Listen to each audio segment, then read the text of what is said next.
Hello, today is October 31st, 2025. Happy Halloween. For fun, we decided to change my voice to sound like Lalo. What do you all think? Just kidding. This is Lalo, filling in for Cindy while she's taking a well-deserved break this week. She's actually in Cancun, also known as the fun side of Trump's wall. But in keeping with Cindy's tradition of taking the weekly news and putting it into a Taylor Swift song, I've decided to tackle that task myself, but in my own style. My problem, though, is that I am sure to piss off a lot of Swifties because all I know about her is that she's engaged with Kelsey, and at some point in time, she managed to really upset some people in the hip hop world. Anyway, so if you will humor me and you stick with me and with this episode, I'm going to put the news into something that fits more into my wheelhouse. So I'm going to take this back, like way back to my hair days, and as a proud product of the Gen X era. So you see how I used Dara there, by the way. And since it's Halloween, I'm going to invoke the Prince of Darkness himself. May he rest in peace, Mr. Ozzy Osbourne. So today's version will be based on Crazy Train. So if you're heading out with the kids for trick-or-treating, grab your roadie of choice, and let's see where this train takes us. So our first stop this week takes us to the Senate. They are actually in session while the House is still on break because of the shutdown. So let's look at this. So the Senate took a few votes, which went against the administration's policies, which is kind of a break in party lines. So they actually pushed down the Brazilian additional tariffs, but they also shot down the administration's push for reciprocal global tariffs. So the idea was simple on paper that if another country taxes our goods, then we would match it 1-for-1. So that was the initial idea. But apparently, according to Senate, they basically said, no thanks. Why? Well, because it risks igniting a global tariff war. Even some pro-trade Republicans joined Democrats in blocking it, warning that it could raise costs on American consumers and exporters alike. So now we head over to CBP. Customs just released detailed guidance of the new Section 232 tariffs on medium and heavy-duty trucks, buses, and parts. This takes effect November 1st, as you all may know or remember. On November 1st is All Souls Day, that's tomorrow, and followed by the next day, which is Dia de los Muertos, which is perfect for offering ofrendas to the old ways of trade that we've had to bury. So these duties between 10 and 25% hit imports of everything from truck chassis to bus components. If you're in the vehicle or parts business, you're on the hook to file under the new Chapter 99 HTS codes. And so you stack that on top of anti-dumping and countervailing duties, and you've got a pretty rough ride for all the importers. So what's the lesson here?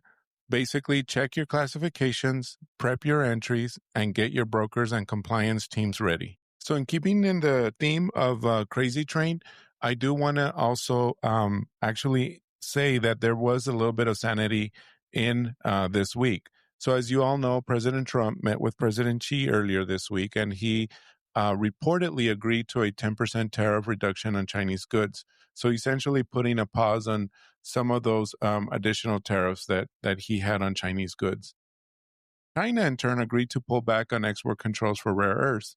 And also, I saw or read a story somewhere that they also decided to start purchasing soybeans back from American farmers.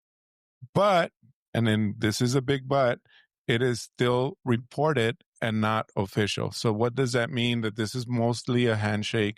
And I guess until we see it in the Federal Register, we still need to be optimistic. And of course, as Ozzy Osbourne says, it's crazy, but that's how it goes. The other bit of good news that came out this week, while President Trump was in South Korea, they were also at the ASEAN summit.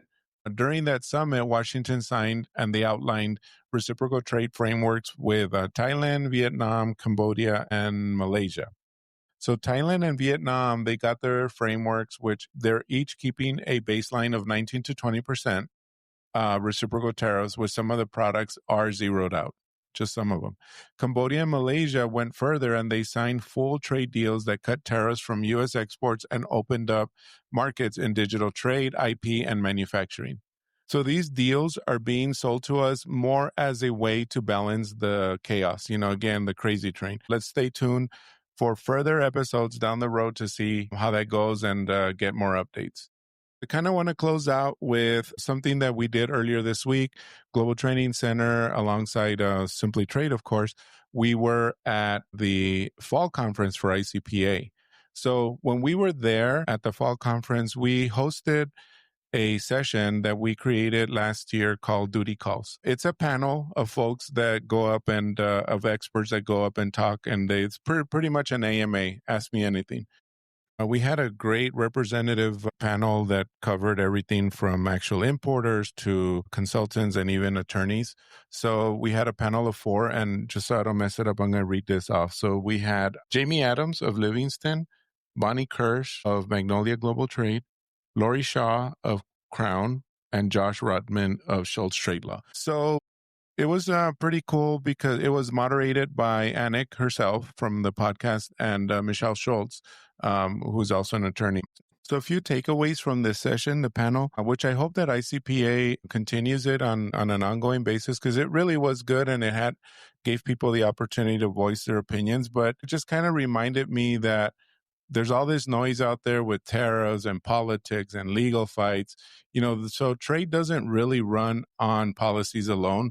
There is actual people behind this. So there's people that are really concerned and really looking to make things right. Here are a few things that I can remember from my notes that came out of this panel discussion.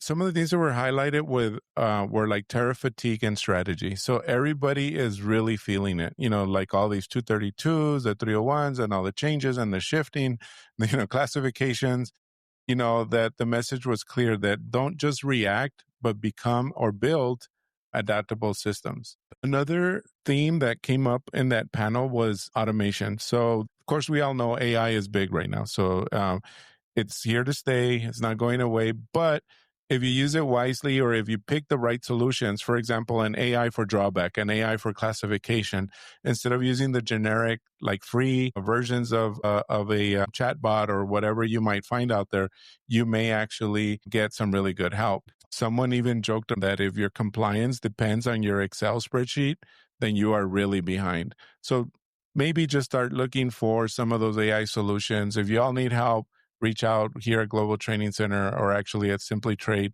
We'll be more than glad to help. The other items that I did see were, for example, collaboration is key. Trade compliance cannot live in a silo. Procurement, logistics, finance, engineering, they all need to collaborate to make duty management or duty mitigation a lot easier for the company. Another item that came up in the panel was mentorship and talent.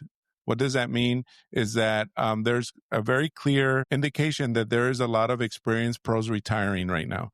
And so there's a call for mentorship and to train the next generation. In other words, somebody, I don't remember who said this, you can't complain about not having talent if you're not going to grow talent. And also the overall mood. So the overall mood, even during this panel discussion, was very lively.